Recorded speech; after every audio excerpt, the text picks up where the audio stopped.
Hey everyone, today we're going to interview Matt Defede, also known as Mr. Nutley. He's been a real estate agent for many, many years, and today he's going to tell us his secrets and how you can be a top producer just like him. Welcome everyone. Today I'm joined with Matt Defede, a 20-year veteran in the real estate industry and currently one of the biggest brokers in Nutley, New Jersey. Matt, thank you for joining us today. Thank you for having me. I'm honored. Not only are you in studio for the first time, but it's the first time we meet. So I actually get to really divulge some information from you. Yes. All right. Yes. So please tell us, how did you really get into this industry? How long ago did you make this move? I got into this industry kind of in a backdoor kind of way, and having no love lost for realtors.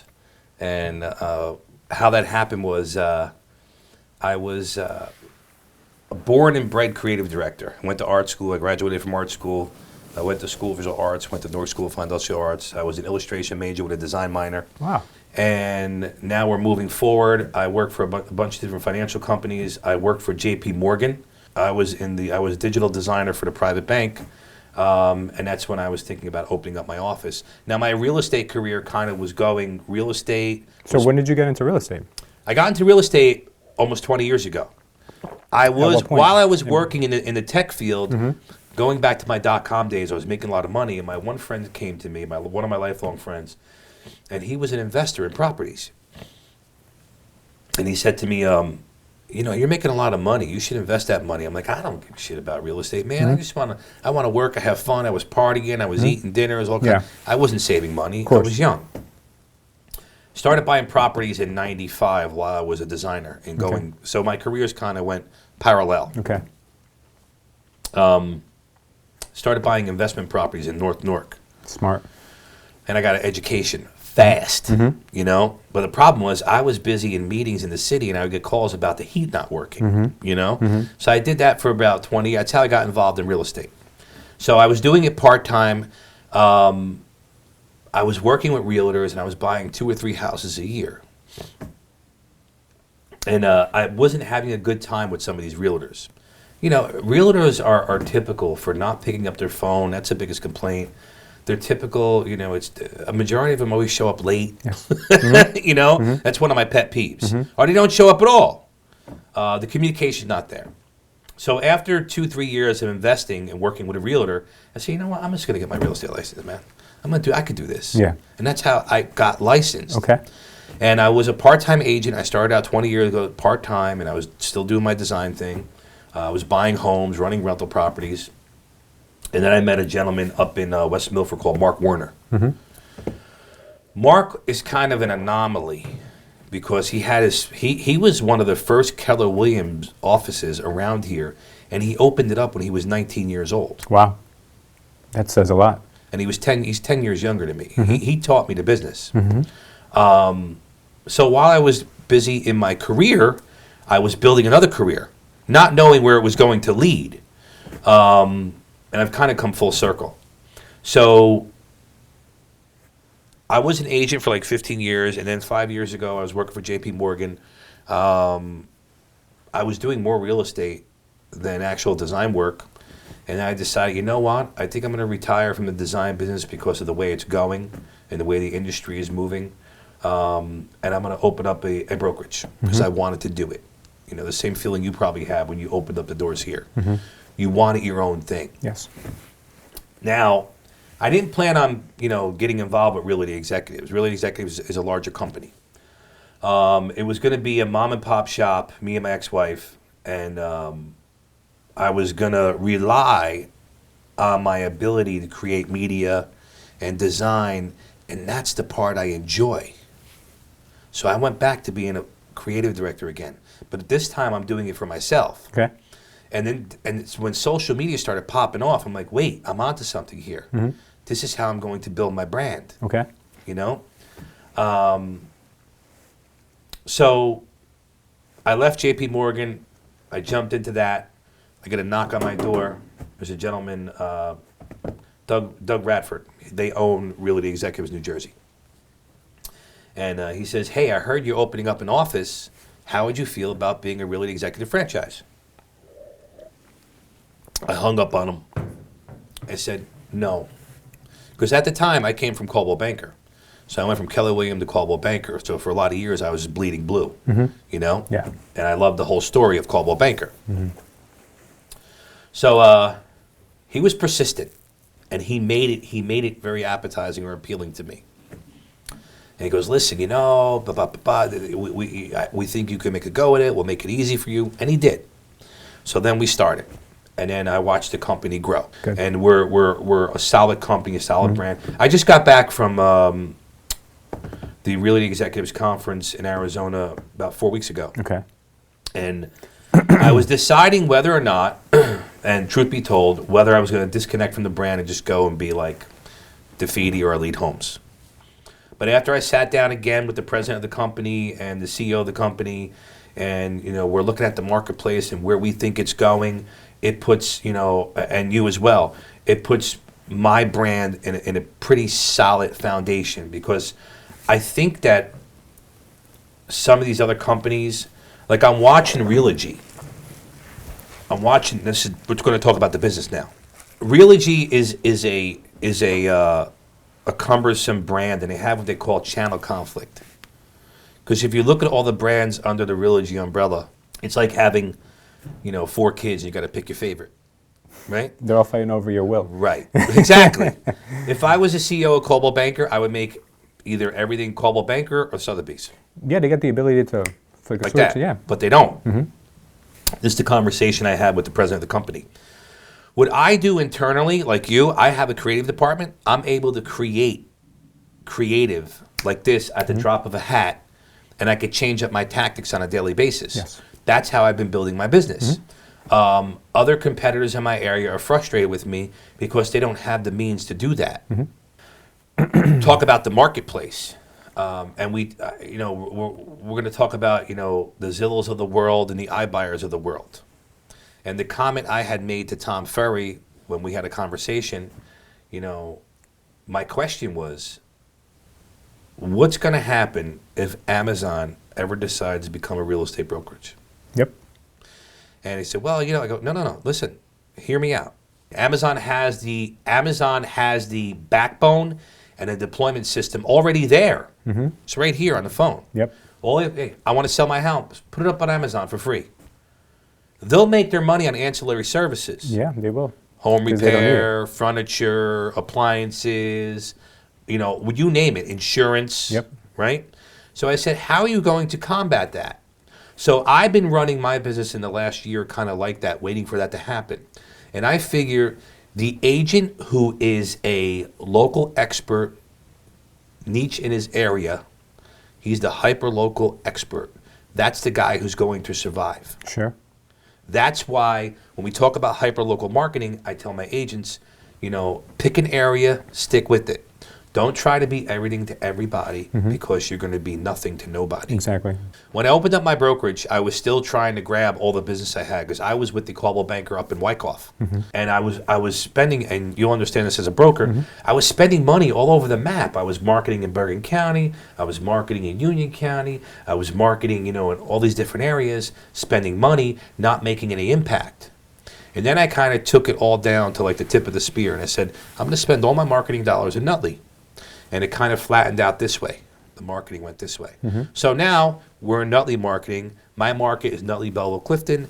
95% of my clients find me on social media. Social media. Yep. I agree. I even when we list some of our properties like rentals and all that, I don't even put on the MLS. Just go right to Facebook. They're all exclusive. Yep. And I met a lot of contacts through Facebook, Instagram, LinkedIn, every day. Yeah. You know, every day. We're even experimenting with Snapchat and TikTok. TikTok is a new emerging market. Yeah. And people say, well, it's only 15-year-olds on TikTok. But you know what? Now my producer's on TikTok. Right? I'm on TikTok. Those 15 and 16-year-olds have more influence over the family home purchasing than they've ever had before. When little Sally walks in and you're doing a showing, you've been there with the family and the kid's like, I don't like this house. And you're like, shut up, kid. You know? That kid has more influence these days than anything else. Than they've ever had before. You know? Absolutely. Yeah. So hyper-local marketing and being omnipresent. And I always tell my agents, I'm like, listen, if they know you, they like you, they trust you, they'll do business with you, period. How do they get to know you? Like this. You know, there's never been a time in our business or any business where the average person could pick up a phone, take a video, put it out there, and reach millions of people for free. Yep, what you used to have to pay millions for. Years ago, you had to pay millions for that. That's why all the ad agencies models, that they have changed. Everything's changed. When I first started doing video back in 05, like I would take I was the idiot. I bought the first iPhone. And I was doing video and putting up, and Facebook was kind of new.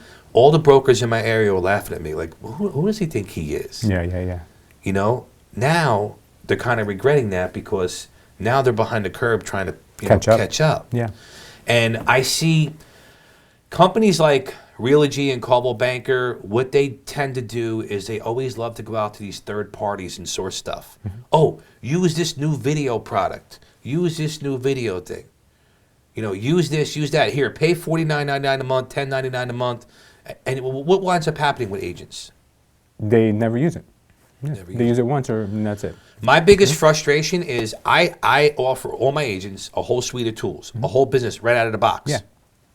They get websites, blogging platforms. We even have a system, automated listings. Once it gets ported in, it creates your flyers, it creates your YouTube video. It does it all for you. Yep. And I tell them, and you know, when I do these videos and I start talking, like if you ever seen any of my Facebook stuff, yeah, of course. I just go in there and I tell you how it is and what to do. And I have competitors of mine will say, aren't you afraid that they're going to steal your secrets?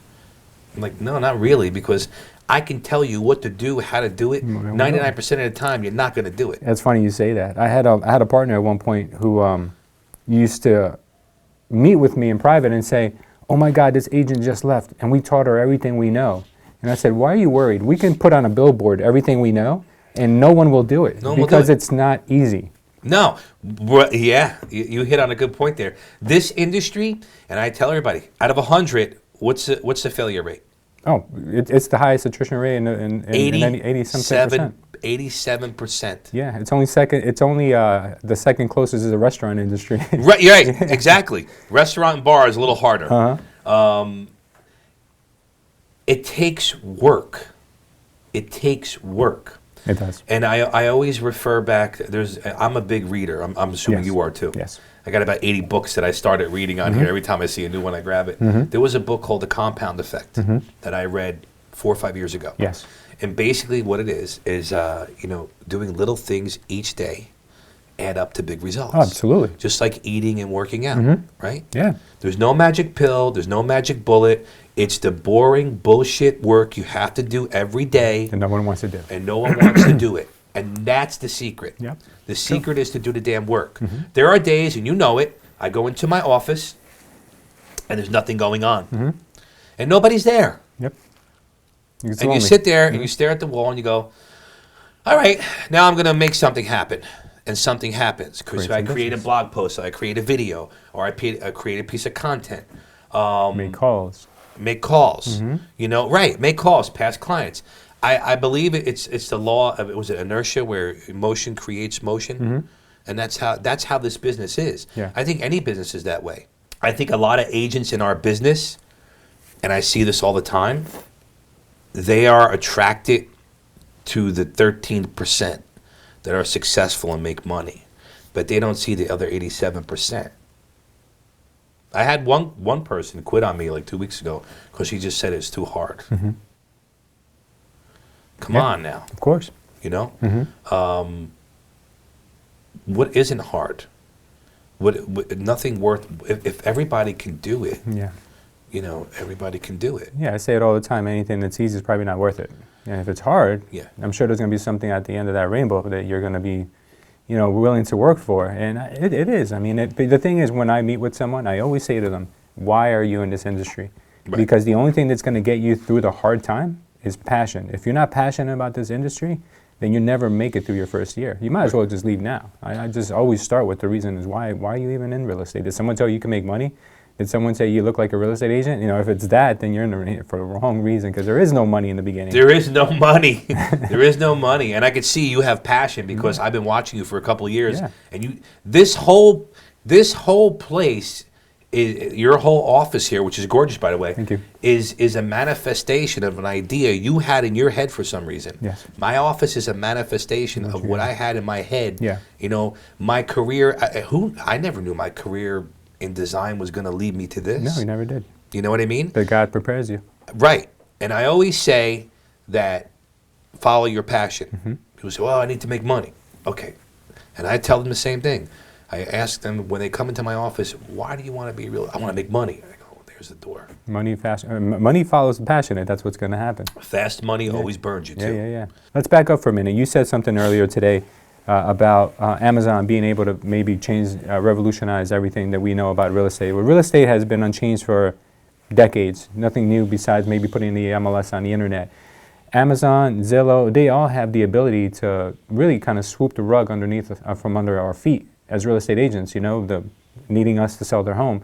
What if Zillow said, what if Amazon said, we're going to allow you to put your homes on here for free. We'll market it to anyone who has an even inclination of buying a home, and you don't have to pay us anything. But you might use this for title, you might use this for insurance, you might use this for this and that. What's stopping them from doing that? Or is it just a matter of time? I think the problem with residential real estate is that everybody is discounting the human factor. And we can have all this great technology in the world. We have, and we're going to see crazy stuff coming down the road. But you can't automate human emotion. Now remember, I spent a lot of years doing design and UX design for a lot of different products and platforms. So when I was building a product, I had to think about the human interaction of it. But yeah, we're going to have like AI and all that fun stuff that's going to be entering into this business. We're going to have the open doors of the world where the iBuyers, which I think is going to be a fad, because let's talk about the iBuyers for a brief second. Yeah. They're a business and they work on a very thin margin. Now, we're going to start talking about business and where we're going with real estate. My opinion, I think over the next, we're going to have a strong first quarter and second quarter, but I do see a softening of the market like third and fourth quarter, because it's not even to do, well, number one, we're in a presidential election year that always affects it. Yes. But the other thing is, I'm looking at the temperament of buyers today. And the buyers today were not the same buyers we had 5 years ago. They're very apprehensive and they have buyer's remorse very easily, right? Yeah, I know. And the difference is, when they buy a home, they not only go home and ask their brother and sister, but then they share it with the rest of the world and solicit opinions from third-party people they don't even know. Of course. And they pull out of contracts. I think we're in an overheated market still. I know in my area, we're still in a seller's market, but we're getting to that point where we're going to be evening out. Yeah. And I think an even market is fair to both sides, buyers and sellers. But I do see a softening of that. And there's other things, especially in our state, because of our high tax rate. Taxes are going higher, they're not getting lower. Yeah. But I think we can't miscount, or we can't underestimate the human emotion that's involved with real estate. So do you think that's a reason why Amazon chose to partner up with Realogy, because they're the other component of sales, which is the human connection, or the hand because holding? if you look at it from Amazon's standpoint, look at it this way. I thought the same way about Zillow, that they were going to be a brokerage. I don't think they're going to be. Well, the thing is, Zillow has to answer and beholden to their stockholder. Exactly. I foresee a mass exodus from Zillow, from real estate agents, because now they're starting to get to the point where they see the leads are terrible because they have an algorithm going on where it favors certain individuals. Correct. Right. I see an exodus coming at that, so they got to make their money up somewhere. They're going to try to make their money up in the iBuyer program. If the iBuyer program doesn't seem to work out, they have to survive. So that means they have to do whatever they have to do to do that. That might be, hey, offering more services to home sellers or to home buyers. That would maybe diminish the ability for a real estate agent to survive in that market. I don't think Zillow would ever be a full-blown brokerage because they will cut off all the real estate brokerages that deal with them. The revenues. I've been screaming for years, let's stop feeding our listings to Zillow. And we have the ability to do that as brokers. Yeah. But then our clients complain. Right. My house is not right, on Zillow. Right. Well, the only thing Zillow did that the National Association of Realtors did not do was build a better consumer component. Yeah. You hear it all the time. People love to file that damn Zestimate. Now, I was told by the CEO of Zillow about 3 years ago they were going to get rid of the Zestimate because they catch a lot of flack for it. Yeah. But that's the only reason that people go to the damn website is to watch the value of their home. Yeah. I think things tend to flesh out when markets tend to change. Let's pull back a name. Foxtons. Remember them? Yeah, I remember them. They lasted. They them? didn't last the crash. Purple bricks. They're gone. Gone. Why? They're out of their element. Right. Because they underestimate it.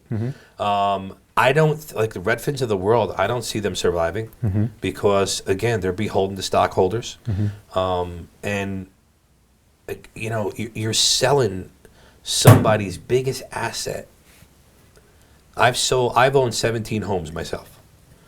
I wanted that agent on call. I didn't want to deal with a Redfin. I wanted a local expert. Sure. It's good to keep track of it. It's good to have a pulse on it. It's good to have these conversations and debates about it.